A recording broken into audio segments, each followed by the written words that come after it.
नमस्कार, स्वागत है आप सभी का सी न्यूज भारत में और मैं हूं आपके साथ ज्योति श्रीवास्तव। वक्त हो चुका है न्यूज बुलेटिन का।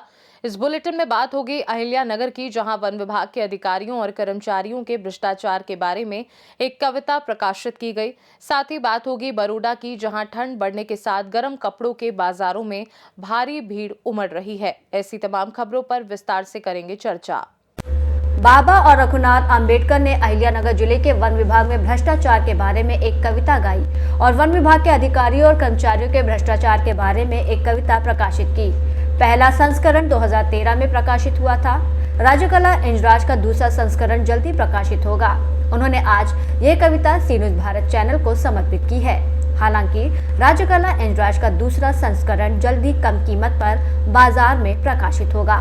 पहला संस्करण समाज सेवी अन्ना हजारे द्वारा प्रकाशित किया गया था और दूसरा संस्करण अन्ना हजारे द्वारा प्रकाशित किया जाएगा। मीडिया से बात करते हुए अंबेडकर ने कहा कि उन्होंने अहिल्यानगर जिले में वन विभाग में भ्रष्टाचार के खिलाफ एक बड़ी लड़ाई शुरू की है। अंबेडकर ने आरोप लगाया है कि उपवन संरक्षण वन विभाग के धर्मवीर दगडूसाल विठ्ठल एक भ्रष्ट अधिकारी हैं। बाबा तथा रघुनाथ आंबेडकर सामाजिक कार्यकर्ते यांनी वन विभागाचे अधिकारी कर्मचारी भ्रष्टाचाराबाबत शब्दगंधा प्रकाशन सन 2023 साली केलं होतं तुम्ही, बरोबर आहे ना? 13 साली हे राज्य काळ्या इंग्रजाचे असे आता दुसऱ्यांदा आवृत्तीचे प्रकाशन केले जाणार आहेत। तुम्ही याच्याकडे कसं पाहता? जय शिवराय, जय भीम, जय संविधान, जय श्रीराम। मी रघुनाथ आंबेडकर जनहितार्थ जनआक्रोश सोशल असोसिएशन महाराष्ट्र राज्य या सामाजिक संघटनेचा प्रदेश कार्याध्यक्ष म्हणून काम करत आहे। थोर समाजसेवक अण्णासाहेब हजारे यांच्या विचाराने प्रेरित होऊन सन 2013 साली हे राज्य का इंग्रजांचं हा काव्यसंग्रह अण्णांच्या शुभ हस्ते राळेगण सिद्धीते प्रकाशित केला होता। श्री भाऊसाहेब कांबळे यांच्या मार्गदर्शनाखाली आमची संघटना आज राज्यभर काम करत आहे। अहिल्यानगर वन विभागात भ्रष्टाचाराचा कुरण पोचला आहे। तो भ्रष्टाचार थांबवण्याकरता माझा एक छोटासा प्रयत्न लवकरच या फॉरेस्ट वन विभागाविरुद्ध बिबट्या नावात चित्रपट काढण्याचा माझा मानस आहे। मी यापूर्वी अनेक मराठी TV मालिकामधून चित्रपटामधून कामे केली आहेत। अखंड सेवेचा वृत्त घेऊन मी वन विभागाविरुद्ध लढा देत संघर्ष करत आहे। थोर समाजसेवक अण्णासाहेब हजारे आणि ज्येष्ठ समाजसेवक भाऊसाहेब कांबळे यांच्या आशीर्वाद लाख मोलाचे आहेत। श्री सालविठ्ठल साहेब सारखा भ्रष्ट अधिकारी मला आज धमक्या देत आहे, तर ऐकावत त्याकरता मी एक कविता वन विभागाविरुद्ध तयार केली आहे। ती सांगितली तर तुम्ही सी न्यूज भारतमध्ये 15,55 लाख लोक हे प्रेक्षक ही तुमची कविता ऐकण्यास उत्सुक राहतील। ती म्हणून दाखवा। ती आज भाजपा कविता म्हणून दाखवा।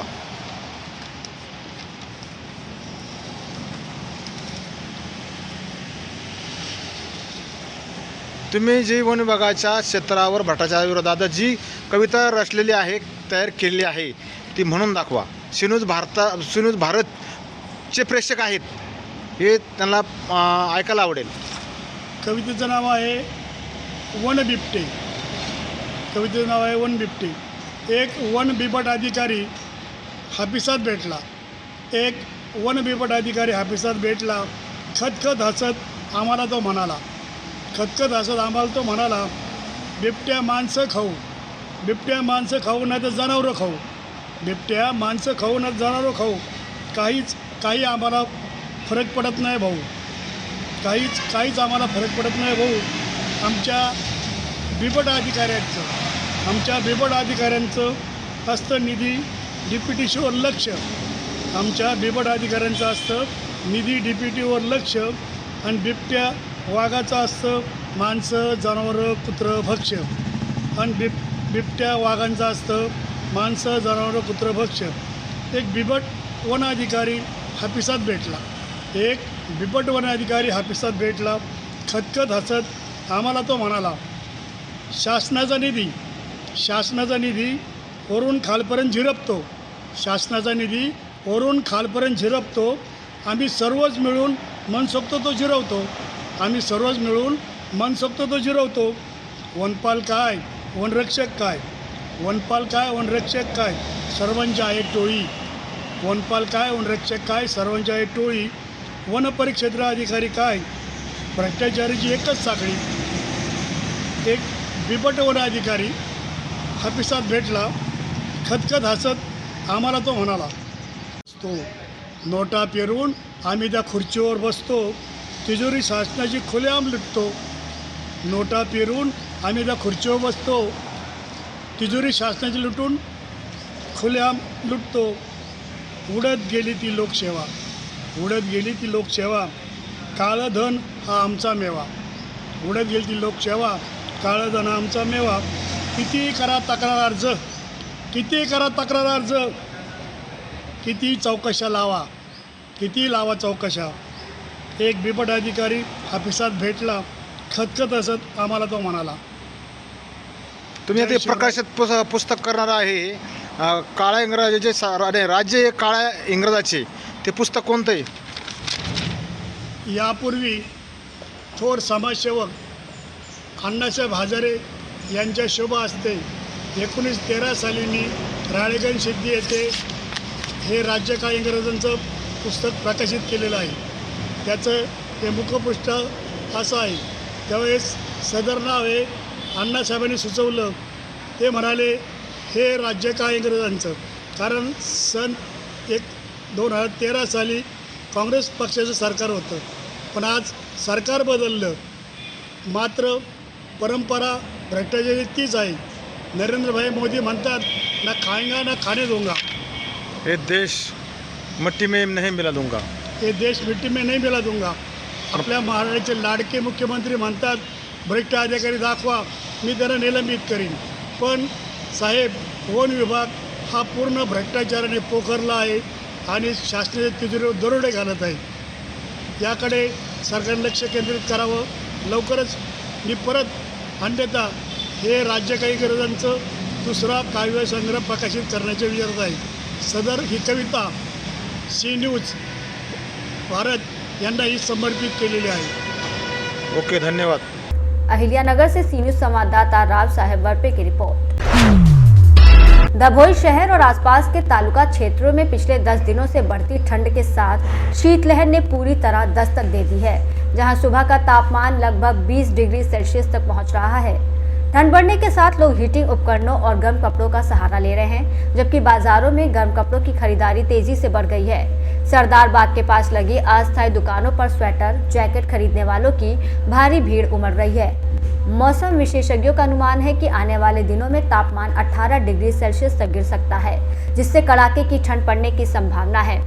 बढ़ती सर्दी से बचने के लिए दभोई के लोग अभी से तैयारियां तेज कर चुके हैं। बड़ौदा से सी न्यूज संवाददाता लाल भाई भटियारा की रिपोर्ट। खबर देहरादून से है, जहां गोरखा मिलिट्री इंटर कॉलेज ने अपनी गौरवशाली शताब्दी वर्षगांठ के उपलक्ष्य में 2 दिवसीय भव्य समारोह की शुरुआत पूजा अर्चना के साथ की। इस समारोह में कॉलेज की 100 वर्षों की उपलब्धियों और विरासत को विशेष रूप से प्रदर्शित किया जा रहा है। बता दें कि साल 1925 में स्थापित ये विद्यालय अपनी उत्कृष्ट शिक्षा, परंपरा और अनुशासन के लिए जाना जाता रहा है। विद्यालय ने बीते वर्षों में अनेक प्रतिष्ठित प्रतिभाएं देश को दी हैं, जिनमें स्वतंत्रता संग्राम के अमर शहीद मेजर दुर्गामल, महावीर चक्र विजेता राइफल मैन जसवंत सिंह रावत, एशियाई खेलों के स्वर्ण पदक विजेता अर्जुन अवार्डी पद्म बहादुर मल्ल, अंतर्राष्ट्रीय फुटबॉलर श्याम थापा प्रमुख हैं। मुख्य अतिथि जनरल RS प्रधान ने दीप प्रज्वलित कर कार्यक्रम का औपचारिक उद्घाटन किया और इस दौरान प्रधानाचार्य दीपाली जुगरान, प्रबंधन समिति अध्यक्ष कर्नल DB थापा, ब्रिगेडियर PS गुरुंग सहित अनेक विशिष्ट अतिथि मौजूद रहे। विद्यालय के छात्र छात्राओं और गुरान सांस्कृतिक कला केंद्र के कलाकारों ने आकर्षक प्रस्तुतियां दी, जिन्होंने दर्शकों को मंत्रमुग्ध कर दिया। समारोह में देश विदेश से आए और विभिन्न उच्च पदों पर कार्यरत विद्यालय के पूर्व छात्रों को सम्मानित किया गया। कार्यक्रम में विद्यालय के पूर्व प्रधानाचार्य JP जगूड़ी, प्रबंधक अधिवक्ता LB गुरुंग, पूर्व अध्यक्ष राम सिंह थापा सहित बड़ी संख्या में पूर्व छात्र, शिक्षकगण, छात्र छात्राएं और अभिभावक मौजूद रहे। देहरादून से सी न्यूज संवाददाता प्रवचन सिंह की रिपोर्ट। धर्मपुर थाना क्षेत्र में आज माहौल अचानक गर्म हो गया जब पुलिस के कथित दुर्व्यवहार से आक्रोशित ग्रामीणों ने बड़ी संख्या में थाने का घेराव कर दिया। मामला भाजपा के पूर्व जिला अध्यक्ष सदानंद गौतम के छोटे भाई राम बाबू गौतम और थाना प्रभारी अनिल राजपूत के बीच हुए वाद विवाद का बताया जा रहा है। सूत्रों के अनुसार किसी मुद्दे को लेकर दोनों के बीच तीखी बहस हुई। इसी विवाद के बाद भारी संख्या में राम बाबू गौतम के समर्थक थाने पहुंच गए और जोरदार नारेबाजी शुरू कर दी। समर्थकों का आरोप है कि थाना प्रभारी ने बातचीत के दौरान जाति सूचक शब्दों का प्रयोग किया, जिससे लोगों में गहरा आक्रोश फैल गया। स्थिति के बिगड़ते ही प्रशासन हरकत में आया और बाहरी पुलिस बल को तैनात किया गया।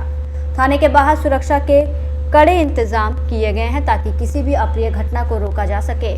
फिलहाल मामला तनावपूर्ण लेकिन नियंत्रण में बताया जा रहा है। ग्रामीणों ने आरोपित थाना प्रभारी के खिलाफ कार्रवाई की मांग की है। तेरा इनकाउंटर कर दूंगा, तुझे पकड़ के अभी बंद कर दूंगा।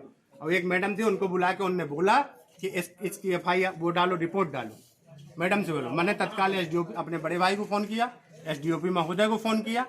SDOP महोदय को फ़ोन करने के बाद मेरी जब बात हुई तो फिर अब सब जब मैंने अपने गांव में ये बात बताई तो इतनी पब्लिक, हम सिर्फ माननीय दरोगा जी जिन अब शब्द मुझे बोले हैं अनिल राजपूत जी ने, उनके खिलाफ हम कार्रवाई चाहते हैं। बस हम ना नियम तोड़ने आए हैं, ना हम कानून तोड़ने आए हैं, ना हम कोई वो करने आए हैं।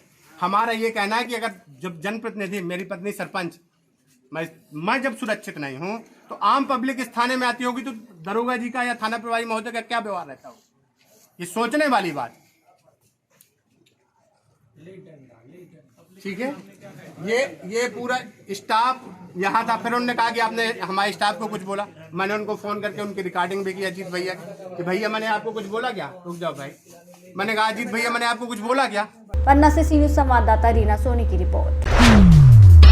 फुलंब्री तहसील के बोधे गांव स्थित जामाए अंजुम मस्जिद में मस्जिद कमेटी द्वारा मस्जिद परिचय सद्भावना संदेश नामक कार्यक्रम का आयोजन किया गया। इसमें राष्ट्रीय एकता, मानवीय एकता, भाईचारे और समानता का संदेश दिया गया।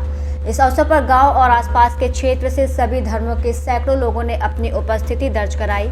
इस अवसर पर इंजीनियर वाजिद कादरी ने कुरान के बारे में जानकारी देकर उपस्थित लोगों का मार्गदर्शन किया। उन्होंने कहा कि समस्त मानव जाति एक ही पिता और माता की संतान है। हमारी पूजा पद्धतियां अलग अलग होने पर भी सर्वोच्च ईश्वर अल्लाह एक ही है।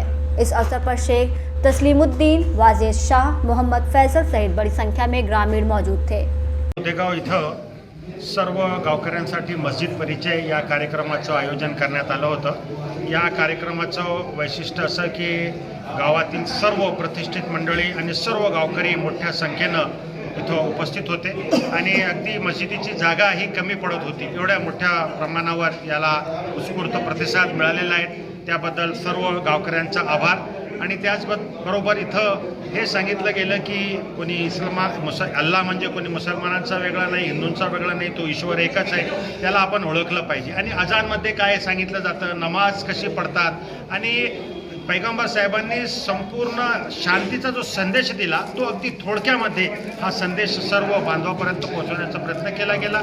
आणि खूप आम्ही आशावादी आहोत की अशा प्रकारचे जर आपण कार्यक्रम घेतले, आपल्या समाजाला आपण आदर्श समाजाकडे आपण नेऊ शकू। समाजामध्ये जर शांती राहील, गावामध्ये शांती राहील तर त्याची प्रगती देखील होईल आणि जेणेकरून आपल्या देशाची प्रगती होईल। मस्जिद परिचय या निमित्तानं वेळात वेळ काढून सर्व मौलाना संभाजीनगर इथून आले, त्यांचं मानव तेवढे आभार कमी आहेत, कारण की सर्व धर्मसमभाव त्या पद्धतीने त्यांनी आज हा एवढा मोठा कार्यक्रम घेतला बोधेगाव बुद्रुक येथे। त्याबद्दल त्यांचे सर्व मंडळींचे आभार। आणि हे सांगू शकतो तर काही वेगळे संतोषी लोक असतात, 2-4 हिंदू खतरे में है, मुस्लिम खतरे में है, वैसी कोई बात नहीं रहती है। सब हम भाई भाई है, सर्व धर्म संभाव आहेत आणि अल्लाह रहो, पैगंबर रहो, ईश्वर रहो, या तथागत गौतम बुद्ध रहो, या रामकृष्ण रहो, या रहीम रहो, इन्होंने सबने यही संदेश दिया है कि तुम एक मानव बोल के एक माणूस म्हणून तुम्ही जगा, चांगलं कार्य करा, चांगले विचार ठेवा। ठेवलं मनापासून तुम्ही चांगलं कार्य केलं तर तुम्ही चांगले व्हाल, तुमचं घरही पुढे जाईल आणि सगळं म्हणजे सगळं व्यवस्थित होईल। हे पैगंबर साहेबांनी आणि सर्व हिंदू मुस्लिम शीख ईसाई सब हम है भाई भाई हा जो संदेश पहिला दिला आहे तो आपण अंमलात आणला पाहिजे. आजच्या काळात आपण बघतो, नाही आपण म्हणतो काही असतात आणि मुस्लिम लोकांनी अटॅक करताय, बॉम्ब टाकताय, कोणी म्हणताने हिंदू लोक हे करताय, आणि जे काही नवीन युवक मुलं आहेत त्यांचे माते भडकवायचं काम काही 2-4 लोक करतात. तर आपण सगळ्यांनी शिकून चांगलं शिकलं पाहिजे. जो कधी चांगला शिकला तर त्याच्या डोक्यामध्ये असे अविचारी विचार येणार नाही. त्याच्यासाठी आपण आधी चांगलं लहान मुलांना मोठ्यांना चांगलं शिकवलं पाहिजे, शाळेत टाकलं पाहिजे. यांनी साहेबांनी सांगितलं का, बाबासाहेबांनी सांगितलं का, शिका, संघटित व्हा, संघर्ष करा. तुम्ही शिकले नाही तर संघटित होणार नाही, संघटित झाले नाही तर तुम्ही संघर्ष करणार नाही. आणि हे सगळ्यासाठी बाबासाहेबांनी जेव्हा घटना दिली, बाबासाहेबांच्या घटनेच्या आधी समजा एक राजा राहायचा, एक राणी राहायची, मग त्या राणीच्या पोटातून वेळा वाकडा कसा त्याला अक्कल नाही, तो बी असला तर तो राजा व्हायचा. पण बाबासाहेबांनी भारताला घटना दिली आणि त्या घटनेनुसार आज बघा, एक आदिवासी महिला आज राष्ट्रपती आहे, पंतप्रधान, एक ओबीसी पंतप्रधान आपले नरेंद्र मोदी भाई आहे. म्हणजे सर्व धर्म समभावानी या घटनाने आपल्याला दिलं. ते घटना मानून आपण कधी सगळे वागलो, आपण सगळे हिंदू मुस्लिम सगळे भाई आहोत, बहीण भाऊ आहोत. एवढंच मी सांगतो आणि थांबतो. धन्यवाद. मस्जिद परिचय या निमित्तानं वेळात वेळ काढून सर्व मौलाना संभाजीनगर इथून आले. त्यांचं मानव तेवढे आभार कमी आहेत, कारण की सर्व धर्मसमभाव ह्या पद्धतीने त्यांनी आज हा एवढा मोठा कार्यक्रम घेतला गोदेगाव बुद्रुक येथे. त्याबद्दल त्यांचे सर्व मंडळींचे आभार. आणि हे सांगू शकतो तर काही वेगळे संतोषी लोक असतात 2-4, हिंदू खतरे में है, मुस्लिम खतरे में है, वैसी कोई बात नहीं रहती है. सब हम भाई है, सर्व धर्म संभाव आहेत. आणि अल्लाह रहो, पैगंबर रहो, ईश्वर रहो, या तथागत गौतम बुद्ध रहो, या रामकृष्ण रहो, या रहीम रहो, इन्होंने सबने यही संदेश दिया है की तुम एक मानव बोल के, एक माणूस म्हणून तुम्ही जगा, चांगलं कार्य करा, चांगले विचार ठेवा. आपलं ठेवलं मनापासून, तुम्ही चांगलं कार्य केलं तर तुम्ही चांगले व्हाल, तुमचं घरही पुढे जाईल आणि सगळं म्हणजे सगळं व्यवस्थित होईल. हे पैगंबर साहेबांनी आणि सर्व हिंदू मुस्लिम शीख ईसाई सब हम है भाई हा जो संदेश पहिला दिला आहे तो आपण अंमलात आणला पाहिजे. आजच्या काळात आपण बघतो, नाही आपण म्हणतो काही असतात आणि मुस्लिम लोकांनी अटॅक करताय, बॉम्ब टाकताय, कोणी म्हणताने हिंदू लोक हे करताय, आणि जे काही नवीन युवक मुलं आहेत त्यांचे माते भडकवायचं काम काही 2-4 लोक करतात. तर आपण सगळ्यांनी शिकून चांगलं शिकलं पाहिजे. जो कधी चांगला शिकला तर त्याच्या डोक्यामध्ये असे अविचारी विचार येणार नाही. त्याच्यासाठी आपण आधी चांगलं लहान मुलांना मोठ्यांना चांगलं शिकवलं पाहिजे, शाळेत टाकलं पाहिजे. यांनी साहेबांनी सांगितलं का, बाबासाहेबांनी सांगितलं का, शिका, संघटित व्हा, संघर्ष करा. तुम्ही शिकले नाही तर संघटित होणार नाही, संघटित झाले नाही तर तुम्ही संघर्ष करणार नाही.